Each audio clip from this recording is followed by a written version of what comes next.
do this last little bit of notes here on this. There are the two graphs. Don't look down at your paper. Don't look down. See if we can, having just done them, use a little bit of common sense to figure out which one's which. Okay? You look at those two, the first thing, I think the easiest thing to tell, is which one is more likely to be spontaneous, A or B? B. Downhill, right? That's easy enough. Okay. Now, here comes a tougher question. Which one's absorbing energy? A. Okay, good. And you notice you're not looking at your notes. You're not memorizing your notes. You're just looking at the graph and figuring this out. All right? So we know, let's just write a few things down here.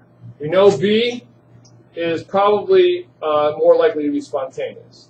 We know A is absorbing, and this guy's releasing.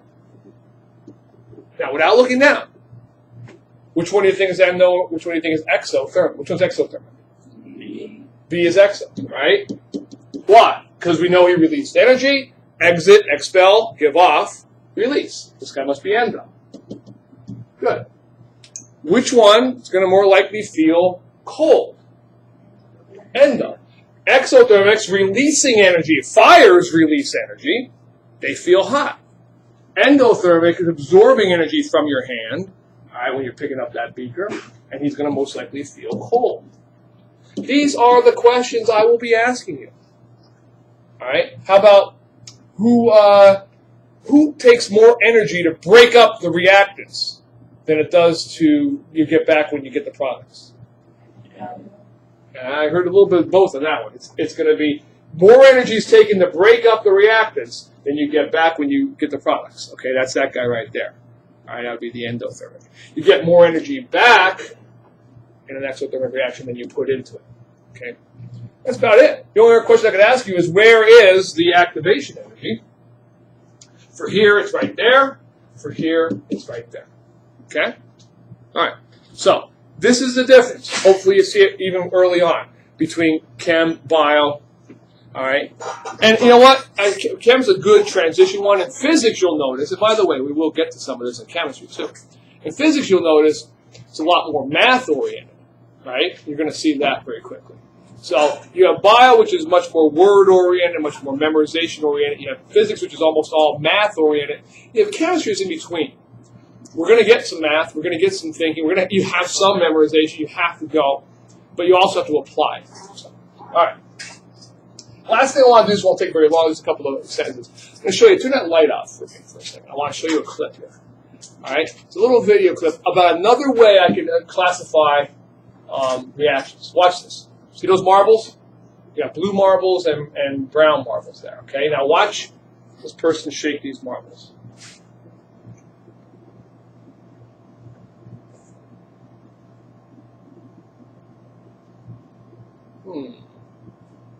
What's going on here?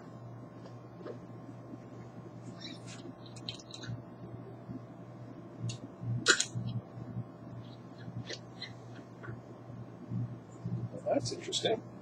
How did it manage to do that?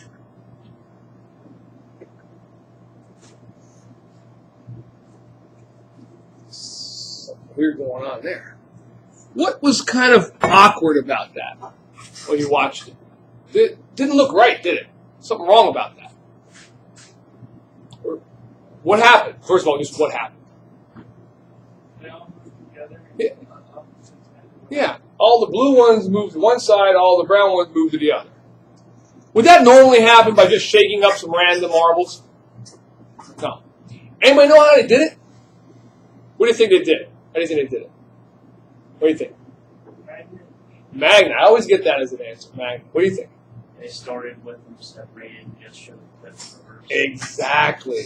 It is funny, but only about a handful of you probably figured that out. All right? That was a reverse. It was shown in reverse. It was just the same clip shown in reverse. Okay? What? And it's funny. I like showing this because I think it's interesting how, with all the technology you have, you still can get fooled by people, by technology. Okay? That first time you watch it, should be obvious, and for some of you it was. But it is funny, even with your savviness in technology, you've grown up with technology more than any other generation. What other generation has had video at their fingertips? All right, but you're absolutely, just as gullible as anybody else. And you know that. You probably see it yourself. You ever read some of the comments, the idiot comments underneath a YouTube video? People who think things are real when they're clearly not real, Like, is this serious? Are you kidding me? Of course, they're idiots. But it just goes to show you, you're no smarter than your generation that came before you. Just because you've worked around this technology, you can be fooled just as easy as anybody else can. And probably easier in some cases. All right. So why did I show you that? What does that have to do with reactions? What does that have to do with chemistry?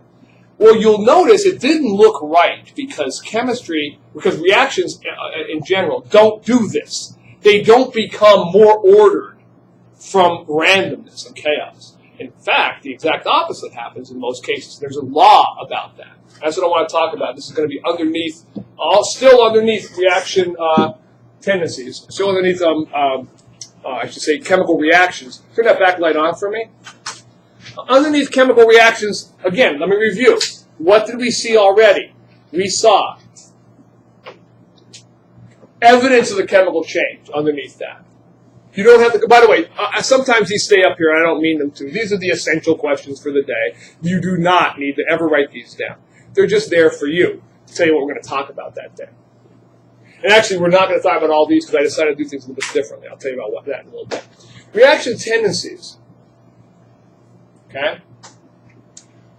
It's underneath chemical reactions. One was evidence of chemical change. We had A, B, C, D. What was one evidence of a chemical change? One way we know a chemical change is going on. Color change. What's another way a chemical change? Don't look back. What's another way? Releasing a gas. Releasing a gas or fizzing. Yeah, what's another way? Heat or energy. Energy, absorbed or released. And the last one was that weird name. What is it? Remember it? Precipitate, right? Yeah, that was the last one. All right, so that was number one. How do you know a chemical change is going on? Number two, we just did last period. Endo versus exothermic. What kind of chemical changes are there based on whether they're releasing or absorbing energy? Number three, what do these chemical changes tend to do? There are two major driving forces in the world, all right, in the universe, I should say. Two big things that drive almost all reactions, all right? And they are, first of all, and the first one I've already illustrated for you, I believe, or talked about, I illustrated for you, in this graph right here. It just made sense to us when I asked you this. You all knew it. When I asked you, don't draw this, which one's more likely to be spontaneous? You all agreed a minute ago. It was this guy, because a ball rolls downhill all by itself.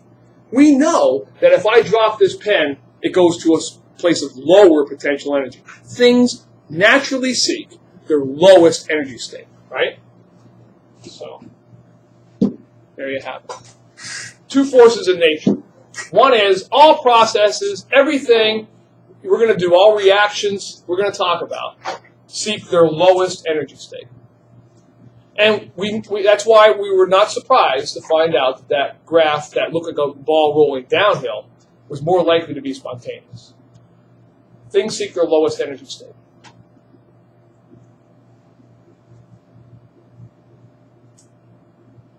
The one I was illustrating with those marbles is the other major law. Okay? And it's a fancy word for chaos or disorder. Okay? Normally, when I were to shake up those marbles, they would have become more randomized, more disordered. Instead, you saw it going backwards, and it looked weird. It doesn't look like it's right, and it wasn't right because things don't do that. All right? If I drop a bag of marbles, they're going to go all over the place. Not all the blue ones aren't going to go to one side, all the everyone's to the other. That's the whole purpose, or the whole point behind gambling. Gambling, the house always wins. You can win once in a while, but the chances are against you because it's random. It's you're doing roulette or dice or whatever. That's how it is. So the other one is called, it has a certain name to it. Anybody know what it's called, disorder or randomness? It begins with an E also. It's not energy. This is kind of a law about energy. This one's about entropy. You ever hear of entropy, the word? It means disorder or randomness or chaos, basically. And the crazy part about this is they work opposite each other for the most part.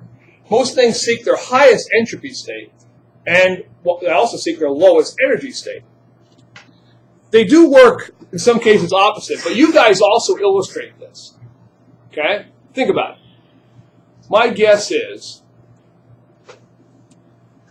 when... Wait, I don't have anybody's names. So I have to get some people's names. My guess is when... I want to find somebody...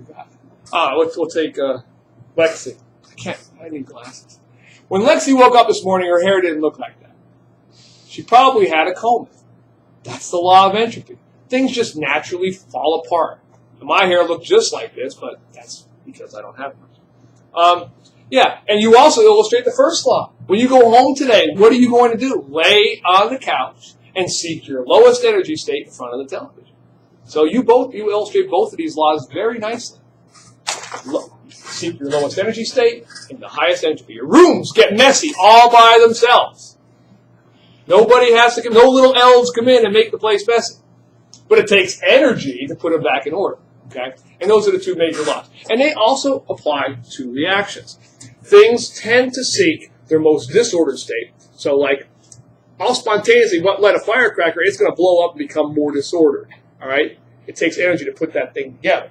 Also, that firecracker, after it explodes, is at a lower energy state. It's given off a great deal of energy, so it doesn't have as much. So that's pretty much the two forces in nature. We will refer to these often, but... You going for these? Oh, no, folks. Thank you. Yeah, please. They came before, but I wasn't ready. All right. Thanks. All right. So there you have it. All right. I'm going to stop here because I want to start the lab stuff. Matter of fact, I think I'll also pause the video too.